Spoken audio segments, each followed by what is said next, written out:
we have made it our business to travel around the country and know how the Kenyan people feel about this government and the projects that it's doing. And I can report that we are extremely disappointed. Our taxes are being pilfered, embezzled in a way that we've never seen before. Ni wizi bila kazi. And it's a great disappointment to every person of every generation in Kenya for the kind of theft and thuggery that we are seeing in government. Nothing is happening without plunder and theft. And unfortunately, we have the President of the Republic of Kenya leading the way by being the most corrupt individual in our government. Now, fellow Kenyans, it's a time for us to ask ourselves, what are we waiting for? Are we going to sit back and watch as individuals take away our country and bring our economy to the rubble and to total collapse? Right now, the president is in China to borrow another loan of 40 billion Kenya shillings. I would like to ask the people of Kenya, ni nyinyi mumemupa ruhusa ya kukopa 40 billion? Na kama ni nyinyi mmempa ruhusa, are you aware that the 40 billion that is coming here for corruption and theft? Right now in Kenya today, we have a debt of over 7 trillion which cannot be accounted for. Money that has been stolen. We have a Public Finance Management Act that does not comply with the Constitution, that purports to amend the Constitution.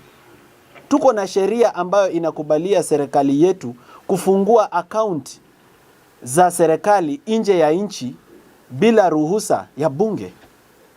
Just recently, an account was opened at a bank in America called JP Morgan, and $2 billion was put in that account. And out of that $2 billion, $1 billion was transferred to another account. This account was opened in the name of Kenya Sovereign Wealth Fund. Signature came from the CS of Treasury.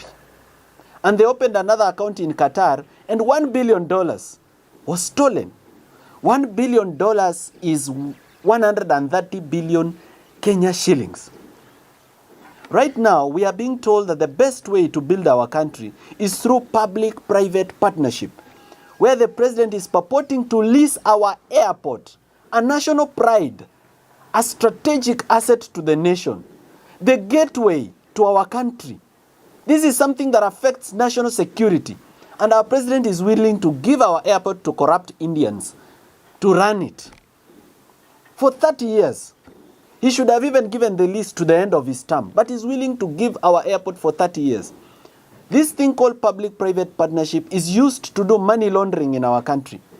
The president is saying he is very proud of the expressway, but the expressway is a crime scene. The expressway ni pesa yetu ambayo iliibiwa kutoka SGR, kampuni ikaenda ikaregistrwa na Wakenya kule China, ikakuja Kenya ikajenga expressway, wakaanza kulipisha to launder money that was stolen through corruption.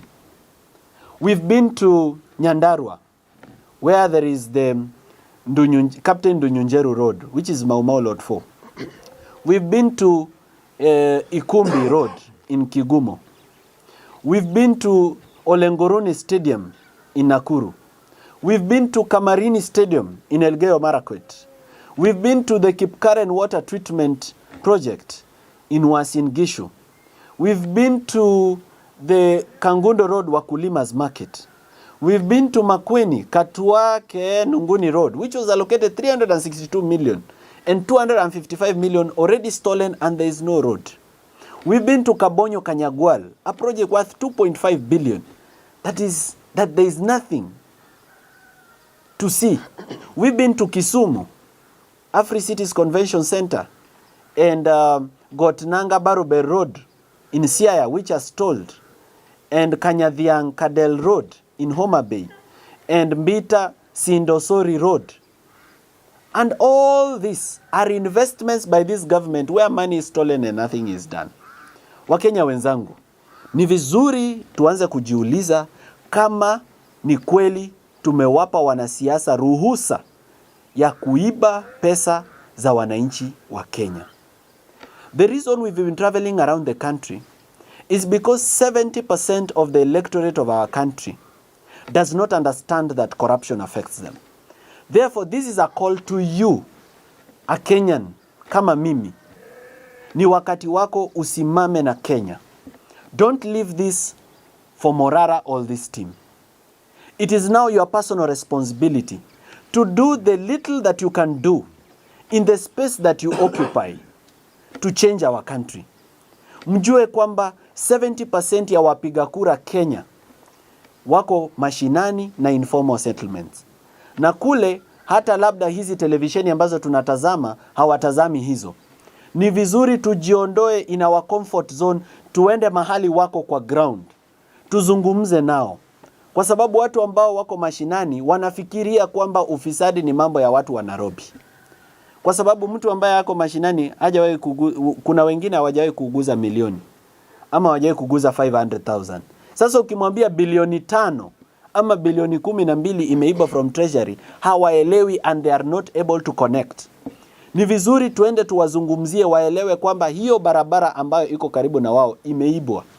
Waelewe kwamba hiyo hospitali ambayo iko karibu na wao ambayo mtu alikufa kwa sababu hakukuwa na MRI machine ama hakukuwa na X-ray machine ama hakuna dialysis machine ama hakuna oncologist. Waelewe kwamba hiyo ni ufisadi. There is over 3 billion and I can confirm with authority that 3 billion was allocated through Parliament for equipping level 3 and level 4 hospitals, and the whole 3 billion was stolen. Nothing was ever bought.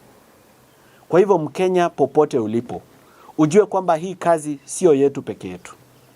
Lazima tushikane mikono. Tujitolee. Kila mtu azungumze na familia yake. Uzungumze na marafiki zako. Mkiwa katika chama ya wamama, zungumzia uongozi mbaya na ufisadi. Ukiwa katika kuchumbiana ama date, set aside 5 minutes ya kuongelea mambo ya ufisadi na uongozi mbaya. Na mimi nataka kumuonya na kumpa onyo kali Mheshimiwa William Ruto. Nilimwambia kwenye televisheni tukiwa JKL kwamba yeye tayari amekwisha kuwa bilionea. Hakuna kitu kingine ambayo pesa inaweza kumsaidia kwa sasa. Hawezi kununua afya njema na hawezi kununua uzima wa milele na milele. William Ruto, you cannot buy eternal life. Stop stealing. If the president stops stealing, members of parliament wataacha kuiba. Governors wataacha kuiba. Senators wataacha kuiba. Kama rais mwenyewe anaweza kuacha ufisadi. This spirit of greed must end in our country. And I'm encouraging all the people of our country across all generations, whether you are a Gen Z, a millennial, a baby boomer, this is your moment. Usijione mdogo. Na usione kama uko na followers kidogo, ama wewe si mwanasiasa, ama wewe si mtu wa kuzungumza. Sisi ambao tumesimama hapa tumejitolea. Na hatujajitolea kwa sababu tunataka viti vya siasa. In fact, I want to tell all Kenyans today that if you find me running for member of parliament, munipige viboko. If you find me running for senator, na ni najizungumzia, I'm not speaking for the rest. It's time, of course, for the youth to take up leadership positions, so they may want to take up those positions. I'm speaking for myself that I'm not interested in being a member of parliament in any constituency in the Republic of Kenya. I'm not interested in being a senator of any county. I'm not interested in being a governor of every county. What I'm doing is patriotism to my nation. If the people of Kenya see it fit to take me to a higher level and give me a higher platform so that I can defend them and so that I can take the nation forward, I'll humbly accept it. But as of now, we are not doing this because we are interested in anything. Therefore, wewe pia wewe Mkenya, usi-expect kitu. Do it out of passion and out of love for our country. We don't want change tomorrow. We want change today. Thank you very much. I want to give the floor to my colleagues here. I have young professionals who are doing very well in the various fields where they are. And I'd like to give them an opportunity on the floor so they come up and talk to you about the various issues in our country like impunity and abuse of office, and to talk about this project that the government is talking about. what kind of workmanship is in those projects. Kwa sababu tulishasema kwamba kazi ya William Ruto ni wizi bila kazi. Akilaunch mradi haitaanza, na ikianza itasimama, na ikiisha pesa itaporwa na itafanywa vibaya. So somebody is going to also talk about that, and somebody is also going to talk about abductions and misuse of the criminal justice system and marginalization of communities. Kwa hivyo napenda nimpe sasa ruhusa wakili Steve Mbugua, who is also a council member of the Law Society of Kenya, wakili tajika hapa Nairobi, ili aje pia azungumze msikia. Asante sana. Thank you very much, fellow Kenyans. I would like to start by mentioning that as Kenyans, we need to be very patriotic, and as young people, we need to be very deliberate. And I say this because we have witnessed serious misuse of power and impunity of the highest level in this country. The head of state has over time made it very clear that he's not going to comply with court orders and is going to disregard the rule of law. True, he's living to his true beliefs, because in 2010, when we were voting for the 2010 Constitution, the president rallied against this Constitution, and he voted against this Constitution. A clear indication that he doesn't believe in the rule of law, he doesn't believe in constitutionalism, and therefore he does not respect human rights, human dignity, and all the rights and principles of good governance for this country, which we gave unto ourselves. That has been exhibited by his subordinates and his juniors at the National Police Service. We witnessed yesterday where the acting Inspector General of Police failed to honor the court orders on the excuse that he is attending serious meetings and workshops in Mombasa, and yet there was a court order issued on 23rd of August, on 26th of August again, and on 3rd of September. And he never appeared. 6 times he was summoned by the court to appear, and he failed to appear in court. A clear disregard of the rule of law, a clear disrespect to the judiciary, and a clear disrespect to the Constitution. That has emanated to the serious abductions we have been seeing and forced disappearances. Right now, we don't know the whereabouts of Bob Jagi. We don't know the whereabouts of Nadine Longton. We don't know about his brother Jamil, where he is. All those were arrested because of protest in Kitengela, and nobody knows their whereabouts. When the Inspector General of Police is called upon to explain the whereabouts of these persons, he does not appear, and instead disrespect the court system. And the question we ask ourselves ni, kama hawa hawaheshimu sheria, sisi kama wa Kenya, where do we stand? What is our fate as young people? And therefore, I want to call upon each and everyone outside in this country and outside this country, that we must demand for accountability, we must demand for good governance, we must demand for respect to the rule of law, we must demand for accountable government. And we young people must remember one thing, that for our future to be safe and secure, we must become deliberate today by creating it. And that is the only way we can guarantee our future. Thank you very much. Thank you very much, Wakili. That is Wakili Steve Mbugua, Council Member of the Law Society of Kenya. I now want to give the floor to Engineer Evans Kimori. Engineer Evans Kimori is a civil engineer and a former engineer at the Kenya National Highways Authority, KENHA. He will come and speak about stalled projects and projects which have been constructed where the workmanship is also very poor, and also the looting and pilfering of public funds through contracts for construction of various infrastructure, including roads, bridges, hospitals, and the like. Karibu sana, engineer. Thank you so much, Morara Kebaso. It's indeed a great honor to stand here as young generation, as members of as members who have a great cause. We are members of the same avian species, of the same plumage, who have conglomerated here today to make this nation a great nation. Recently, we have been visiting several projects, and as a trained engineer, I can certify that the projects that we have visited, launched by none other than the president of this country, have become redundant. And this is the reason. I can give an example of Ukwala Ugunja Road. We visited the project, and going to the technical aspect, in any project that you are undertaking as an engineer or as a contractor who is implementing the project, there is safety component, which is a key component in civil engineering. The project was just left in a state of unsafe situation whereby the citizens around were having a situation that they cannot be able to fathom. Immediately we left the project, Kenya National Highways Authority closed the road. Where were they before we came? That's just an example of that road. Another road that we visited is Mbita Sondu Road, which has a valley within a road. That is another gigantic tragedy as far as civil engineering is concerned. We are shocked on how projects are being launched left, right, center by the president. Each and every time a project is launched, the president spends approximately 20 to 30 million. If we give an arithmetic connotation, you will find that approximately that is 25 million times maybe 100 projects. 2.5 billion. That is 2.5 billion. That is enough to build. That is enough to build a cancer center in Meru. That is enough to build a Western Art and Incubation Center in Western Region. So to me, this is a situation that we call upon our president to take full responsibility for misusing the Kenyan money. I can tell you for a fact, we have visited several projects, and any person at the village level or where the projects are can go and do the same and confirm if you are lying.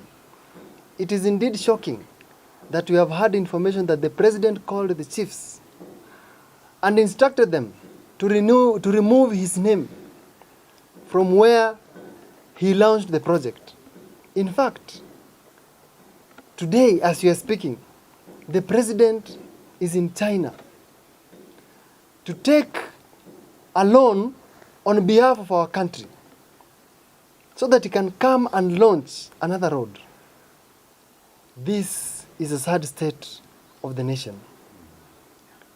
The greatness of a nation's future depends on how we think, but not how accurately we remember. We are the great thinkers of the next generation. It is a generational change. It is a clarion call that you are calling each and every person to come up and stand for his right. Thank you so much and be blessed. Yes, thank you. That is Engineer Evans Kimori, a civil engineer. And something that engineer, I might just add on that. We are very disappointed with professional bodies in Kenya with regards to the willingness, and more especially the Engineers Board of Kenya, the willingness to eject from practice engineers that deliver projects that are dangerous to the public and that are very shoddy. Because if you see some of the roads that have been launched, if you see the dense bituminous macadam, I think that's what we call it? Is the BBM. They say they are upgrading a road to bitumen standards. And if you look at the dense bituminous macadam, it's very thin and a very poor mixture. In some of the roads, we will pick samples and take it for lab test. There is very shoddy work being done in Kenya, where roads are built without drainages, roads are built without road signs, roads are built without road markings, roads are built without speed, anything to speed bumps.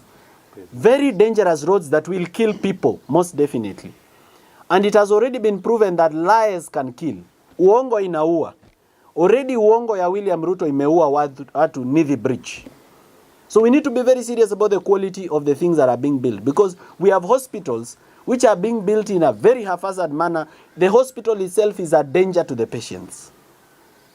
We have very poor workmanship. And these engineers, they are certified and licensed by the Engineers Board of Kenya. Which begs me to ask, what the hell is Engineers Board of Kenya doing about engineers who are producing shoddy work in the institutions where they are working? Secondly, we have the Institute of Public Accountants, ISPAC, What are they doing about these accountants and auditors that are cooking government books where corruption is all over the place? I spoke to the Auditor General and told her that 90% of the corruption in Kenya doesn't even get to the Auditor General's report. So there's a role to be played by professional bodies. I'm grateful for the effort that the Law Society of Kenya is putting in terms of trying to actually deregister and strike off the role of advocates, those advocates that participate in corruption. I believe that they can do better and that they can do more, because the role of advocates is full of people who are encouraging corruption. In every corruption scandal, there is a rogue advocate involved. We need to rein in on those professionals who are participating in the theft and holding public funds in client accounts in the name of holding funds for clients. Kwa hivyo, professional organizations, we are asking for your help. You are not toothless, you are not unable, you are not powerless. You've been given the power by the law to deal with some of these professionals. Please do something about it so that we have a better country and a better nation and opportunities for everybody to live, work and grow. And I want to invite Wakili Joshua Okayo. Wakili Joshua Okayo is a man who has been through a lot. He has been abducted and tortured, and he still stands today as the president of the Kenya School of Law, and is coming to speak his piece. Karibu Wakili. Thank you, Morara, and thank you, Kenyans. It's a sad day that even as we mourn families, youth who were lost during the protests, and even as we gather to try and find a number of youths who've since gone lost and have not been found, the president has the audacity and the temerity to tell the people of Kenya that he is not aware of anyone who has been abducted, and should there be any such case, then it should be reported to him. Number one, this is a person who doesn't know what is happening in his country. And if he does know and he is ignoring that fact, then that means he's the one behind these abductions. So it is time we raise our voices higher and speak to the kind of disregard of the Constitution and the Bill of Rights that is happening in Kenya right now. And I think it's incumbent we make it known that Kenya has not ratified the International Instrument on Enforced Disappearances. And this must be done with immediate effect. I think it's time we ratify this instrument. It's important to lead us in a way to try sanitize the country or get the country clean of these abductions and enforced disappearances. At the same time, we need a national or rather a local instrument. And that means there should be an act of parliament that speaks to enforced disappearances and abductions in this case. We cannot just have the provisions on, in two articles, 25 and 51 of the Constitution, speaking about habeas corpus, and it stops there, nothing more. And also, there's also another provision in the Criminal Procedure Code. We cannot have only 3 mentions on something that is of national importance as enforced disappearance at this moment. So the government must respect the rule of law, and it must implement the provisions of the Constitution, which are the aspirations of Kenya, that the Kenyans decided that this is what we aspire to achieve as a country.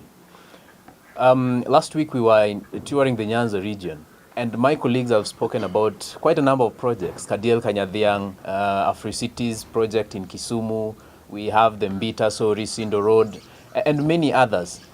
Look, the worst road we have seen so far in our tour of the country is the Mbita Sindo Sori Road. Very bad. It's in a sorry state. That tells you that that region is actually marginalized. 3 billion. And that road cost 3 billion Kenya shillings. 3 billion. And my engineer here said it has a valley within a road. You can imagine. 3 billion. All right? 74 kilometers road, only 12 kilometers is done, and it's not done. Because you use 1 to 2 hours to cover 12 kilometers. How so? So really, that region has been marginalized, and I think it's time we be serious. It's time we get serious, and I encourage the government. President William Ruto, you toured that region, I think 1 week ago. Please respect your promises. please deliver on your promises, because you cannot go around lying to unsuspecting Kenyans, telling them how good life is gonna be after you leave that region, but then projects stay stalled. All right, things are not implemented. Money is poured, but the hugest chunk of that money go to your pocket. We cannot continue living like this. At this point, Kenyans, we have to speak for ourselves, and that is why we are here today. And we are telling you that we can only do so much, but with you together, we can do the most for this country, and we can deliver this country out of the hands of these money-thirsty cabals. Thank you so much. May God bless you, and we hope all of you join us in this journey towards a new, better Kenya. Thank you. Asante sana wakili. Let's give him a hand of a clap. I know yesterday I put out an announcement that I've cancelled my tour of Mount Kenya region because of security reasons. Ladies and gentlemen, even as we stand here, it's not been easy for us. We've been through threats. We've been through being followed. Just the other day, my lawyer Solonka Pareno, who is not here, was followed. I have also been followed by a double cabin KCU, a black double cabin that was fully tinted. When we checked the number plate, it belonged to a Mazda Demio. So we know the tactics the government is using to intimidate us. This government that does not provide drugs to hospitals has bought a system called Pegasus from Israel, which is using to tap our phones. But we can tell them that they cannot beat us in technology. In fact, the only advantage they have over us is that they have money. The advantage that we have over them is, number one, we are truthful and honest. And number two, we are young. We can get what they have, but they cannot get what we have. Therefore, the state should not intimidate me as the leader of this team, and it should not intimidate any leader who is part of this team. I am warning the Inspector General that if anything happens to my team, he will be personally held liable. Personally. Therefore, our safety and security is his responsibility and his headache. He should think about how to make us safe without spying on us. This same government has a machine called Phantom. Phantom is being used by NIS to track your phone even when the phone is off. This government at DCI headquarters, it has the Crime Research and Intelligence Bureau, which we fund with our taxes so that it can protect us, so that it can collect intelligence on criminal activities and protect the nation. But it is using its back-end access to Safaricom to access customer data from Safaricom and know where to find people who've been abducted and killed.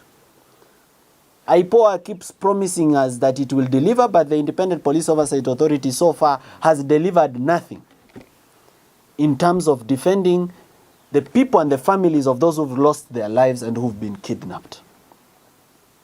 This same government is using Kenya Power to check where we pay our tokens so that they can know our houses and our homes for abductions. We want to tell them that the fear is gone. And when we lose our fear, they lose their power. And because we are not afraid, we are not going to run and we are not going to hide. Regardless of the fact that we cancelled our Mount Kenya tour because they had planned people to come and infiltrate us and attack us on the way, because some of these stalled projects where money has been stolen, they are in very remote areas where the public is not there, where nobody can scream. So that we are attacked huko kwa bush when looking for them. I want to tell them that our God is still seated on the throne. The God or Allah of Kenya is still seated on the throne, and he will defend us because our God is a God of truth. We want to ask all Kenyans to pray for us, keep us in your prayers, support us where you can. You can fundraise for us fuel where you can and to maintain our security. But most importantly, amplify our voices. When we speak, amplify it so that we get rid